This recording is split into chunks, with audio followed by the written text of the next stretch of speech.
The Legend of Sabel Kazar, the energy of Leni. For a Big Bang to occur, in a creation that surpasses understanding, sheets resembling fabrics must touch each other between universes. Pushed by a cosmic calf, two brushed against each other and married in eternal slowness. In their contact, a super energy created a dimension with a multitude of beings and variations. Now this energy either sustains life or destroys it. A race of intergalactic travelers had found the heart of this energy. However, in an attempt to appropriate it, she exploded and contaminated this dimension. A new cycle was written. The whole dimension possessed the energy of Leni. The Leni is an invisible aura possessed by every being in this dimension. The most advanced beings can halt neutrinos passing through matter and objects constantly. They can store this in their cells to generate internal energy made of dark matter. Able to enhance its user's power, it differed based on the person. Eni, a Neo-Diani warrior who was captured and tortured by the Senini of Sabena I, understood and instructed her. At her death, dark matter was so concentrated in her that neutrinos ceased to exist for 20 minutes and the galaxy almost collapsed upon itself. Per enemy's research, energy dated back 340,000 years. She poured herself out during War of Dimensions, sacrifice of Anos Dargana, rush to Lavax. This metal with rare properties disappeared. The Leni had two sides, the way and the aura. The way was extremely challenging to access while the aura was possessed by all. In order to ensure the endurance of Leni's will, they bestowed upon him his name. Chapter 1. The Two Children. During the early conquests of the Sabena Empire, its rapid domination began to spread to the core of the galaxy. It was the golden era of machines powered by Leni's energy. At this time on planet Elan, a spaceship departed the atmosphere and headed to a new quantum world, Pyrrhus, and he went into hyperspace. On board, there were settlers belonging to the Senini species. Captains, soldiers, parents and children, and 100 slaves of various races confined in iron beam enclosures. The journey went very smoothly. However, upon exiting hyperspace and nearing Pyrrhus, an unforeseen incident occurred. A wave disrupted the ship that was powered by Lenin's energy. All the Senenis who were on board felt this disturbance. The wave was too strong, making machine restart impossible. Senegalese priest Dudu, gifted with ability to sense Leni's aura, told Captain Problem was among slaves, and fear of imminent arrival on planet must have awakened buried peculiarities in one of them. The captain took 3 soldiers, the priest, and set off towards the slaves. Upon arriving, the priest immediately felt 2 beings. 12-year-old human child holding hand of Neodian child with light blue skin, same age. Both cried in a corner of the cage. Fear, sadness, and hatred for the kidnappers overwhelmed the human's emotions. But this one was perceptible to people sensitive to this talent. The priest felt a chilling shiver when his gaze met that of the Neodyne child.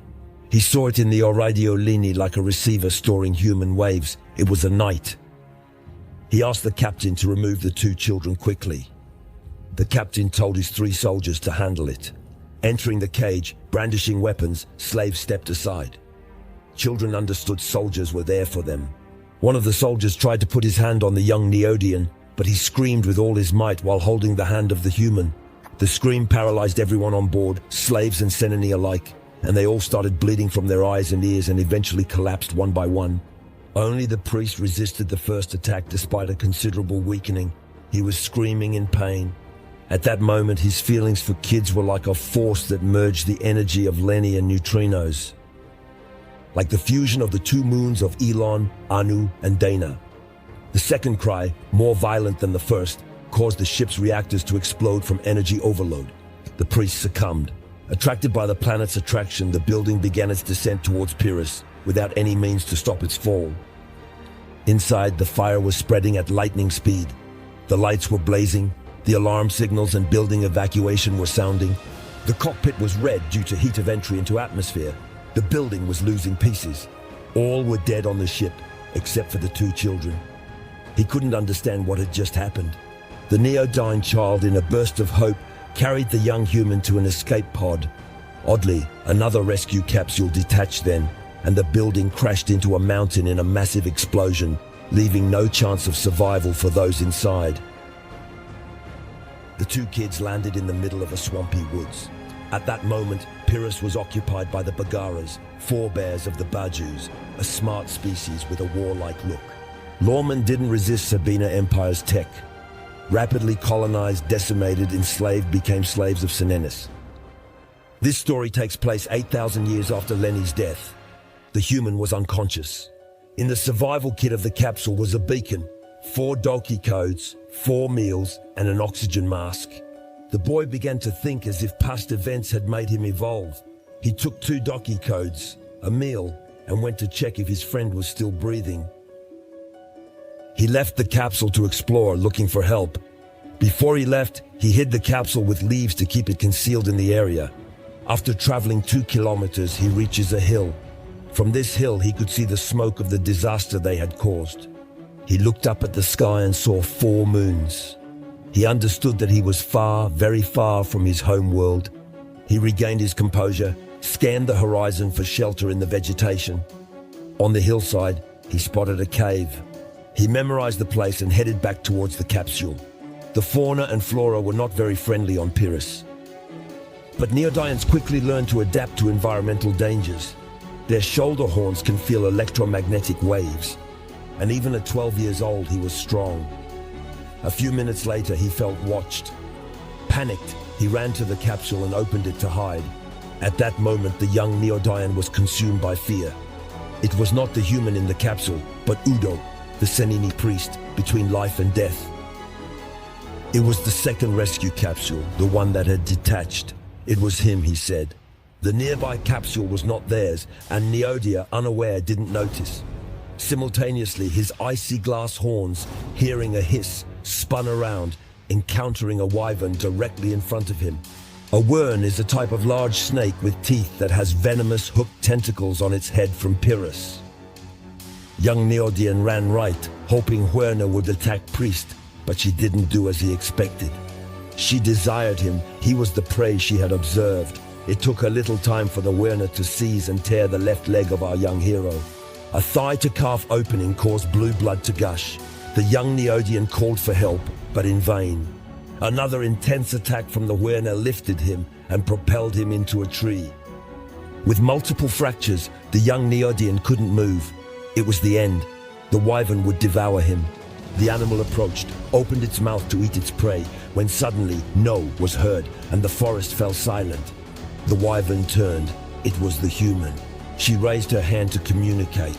She made him understand they were not enemies, but all united in lameness, and she had to help them. The wyvern approached the girl aggressively, opened its mouth wide, then closed it. She descended to human level. The girl caressed the animal's head. The person ran towards the Neodian. They were unconscious. She touched his chest, hoping to heal him, and she cared for him. With no power mastery, she closed the wounds of the Neodian boy. But that's not enough. She injected him with 2 Dokwa codes, but the young man's broken bones could only heal with time or medicine.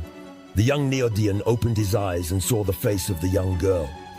He has a smile on the corner of his lips and says to her, "I knew you would come." He inquired about her name, which was Sabel, specifically Sabel Oxindetezo. He breathed in, feeling a sense of relief. "Lumine, my name is Lumine Kazar de Barshala." Lumine was tall for her age.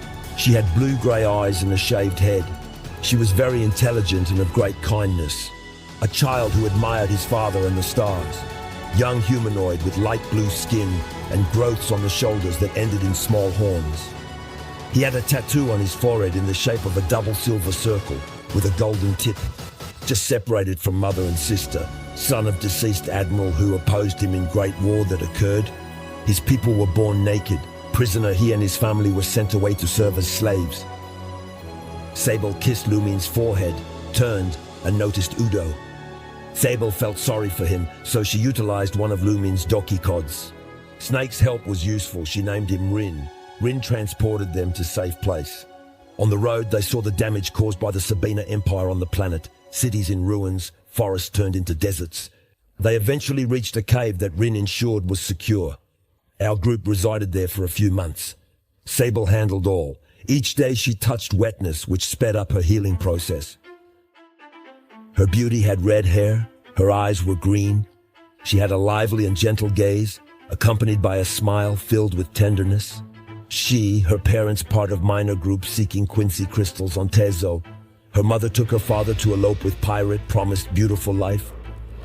After this, his father drowned in alcohol and died of sadness. She was left alone. His beautiful, unaware of self-defense, was abducted by fanatics and sold to the Senenis as a slave. She was without a beam.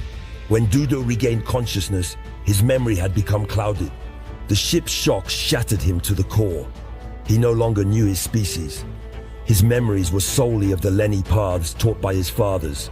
He was devoid of any darkness. Udo was a Senegalese. He had an elongated head that pulled upwards, a tall humanoid with an amphibian head. His eyes were on top of his skull, like antennas. He was happy to be with the two children. Sabel and Lumine asked him to teach them what they knew. He executed himself and became their master. The two kids had great potential in Lenni's path, especially when their hands met. Lumine enhanced Sabel's powers. Udo explained two sides: forbidden alchemies, rituals not to be done, difficult to come back once caught in darkness of neutrinos. At 19, they made Seneni invaders surrender with help of remaining Bagara rebels on planet. Sabel was the first to duel, using an antimatter sword against Truscano, the second general of Sabena, who wielded a Lenni-charged stick. The duel took place on Helix 4, in a forest of yellow and red colors, covered with white snow mixed with sulfur that came from a volcano. She and her men faced the threat to assist Chino Ropside and Gabiodera. Having aided this enslaved world, Sabel was feared by her enemies. On the battlefield, he was nicknamed Jigalkicha. It meant the wife of the Lanies. She easily eliminated a horde of soldiers alone to reach her enemy. An epic conflict occurred. Trousseau attacked Sabel swiftly with a highly potent antimatter sword strike.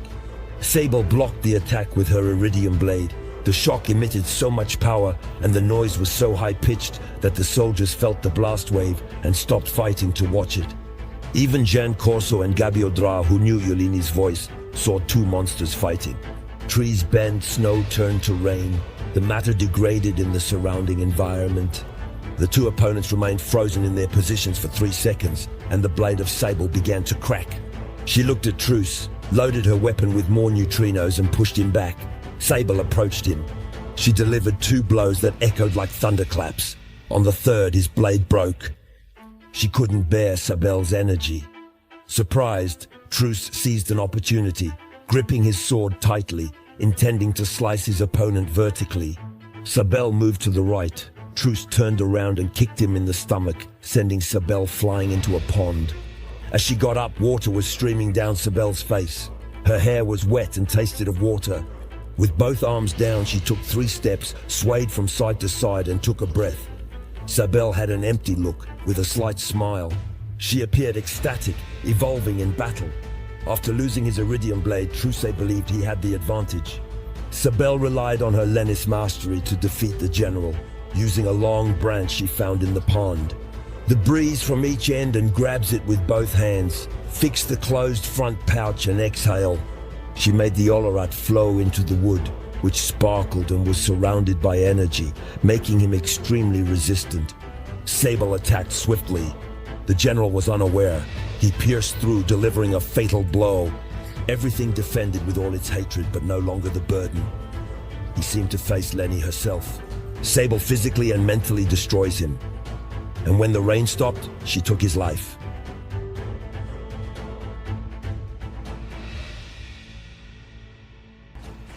Hi, my name is Saba. Welcome. I hope you enjoyed this video.